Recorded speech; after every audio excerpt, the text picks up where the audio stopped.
Deci am fost la Kiko și mi-am cumpărat ceva jucăriuțe, ceva machiajuri. Ok, în primul rând vreau să spun că două din produsele care le iubesc cel mai mult de la Kiko este primerul pentru ochi și gelul pentru ochi, gelul negru. Ok, bineînțeles, mi-am cumpărat primerul pentru ochi. De obicei îmi place să folosesc cel neutral. Cutiuța este aceasta. Și iată și produsul. O să vedeți tutorialul cu acest look unde am folosit marea majoritate a produselor de la Kiko. Și cam așa ceva arată, are 10 ml, da? Și am plătit pe el în jur de 8 euro. Deci nu costă mai mult. 10 ml, 8 euro, wow, wow, wow. Îmi place extraordinar de mult, este un picuț colorat, să spunem, nu este transparent, da? E un nude, nu este transparent și îl recomand cu toată inima tuturor. Acest video nu este sponsorizat, pur și simplu vă spun ce mi-am cumpărat în ultima vreme. Bineînțeles, mi-am luat și câteva creioane, acestea toate sunt creioane de buze, dar mie îmi place să le folosesc un pic universal pentru că sunt long lasting. Și iată culorile, Creamy Color Comfort Lip Liner, sunt extraordinare. Wow, wow, sunt toate mat, culori mat.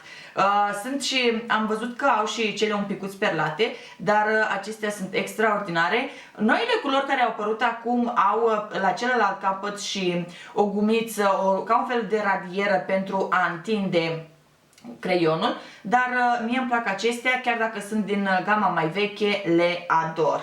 Pentru că erau în ofertă, creioanele au costat în jur de 6 euro fiecare. Și din gama nouă, ce a apărut în ultima vreme, bineînțeles, Kiko scoate mai mereu noutăți. Nu știu dacă este colecția 2018, dar este destul de nouă, să spunem. Din colecția Free Soul am luat această paletă, se numește Find Yourself, este numărul 2 și arată așa, are un packaging extraordinar, mi-aduce aminte de primăvară-vară. Ok, oglinjoară, 4 culori și avea și un burețel cu 2 capete, iată aici. Burețelul nu prea face mare lucru, dar ok, e ok. Culorile sunt extraordinare, deci mai are încă o paletă de genul. Eu am ales-o pe aceasta care este mai deschisă ca și culori, este mai rece, în special pentru această culoare. Această culoare este extraordinară și astăzi o port în punctele cele mai luminoase, cele mai wow. Ok, toate celelalte 3 culori sunt total mat. Pot spune că aceasta este destul de pigmentată, iar celelalte sunt mai nude. Da, deci preferatele mele din această paletă sunt aceste două, dar în special această culoare. Cealaltă paletă are un bronz foarte intens, un shimmer bronze. Wow, este o culoare nemaipomenită, deci vreau să vă arăt neapărat. Ok, și aceasta. Și nu apăs foarte mult pentru că are și o textură diversă de celelalte. Celelalte sunt satin, satin mat și atât. Dar aceasta are o consistență mai chunky, să spunem, mai densă, flakes. Wow! Și haideți să vă arăt cum e. Oh my god! Pot spune că această paletă poate fi folosită atât uscat cât și umed, deci culoarea poate fi și umezită, dar culoarea aceasta este love it. 4 culori cu 0,9 grame fiecare, 18 luni după deschidere și aceasta este numărul 2, Find Yourself Free Soul Eyeshadow Palette, love it. Paleta a costat 15,95 și tot din aceeași gamă am luat și Peel Off Brow gel pentru sprâncene de dezlipit. Asta este culoarea numărul 3, este cea mai închisă, este un negru. 8,95 euro gelul de sprâncene. Dacă tot am luat aceste produse, bineînțeles în acest video am folosit și rujul de la Kiko, acesta este un pic mai vechi, este numărul 5, mai vechi. Deci mai vechi, colecția de înainte de Crăciun, cred că. Deci rujul este tot de la Kiko. Gelul negru este tot de la Kiko și am folosit bineînțeles și o pensulă care o am de la Kiko, este numărul 53 și arată așa. Deci te las cu tutorialul.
Kiko Cosmetics sunt affordable site, adică nu costă extraordinar de mult. Au o calitate destul de bună, nu sunt profesionale, merită fiecare cent care îl cheltuiți pe acest produs.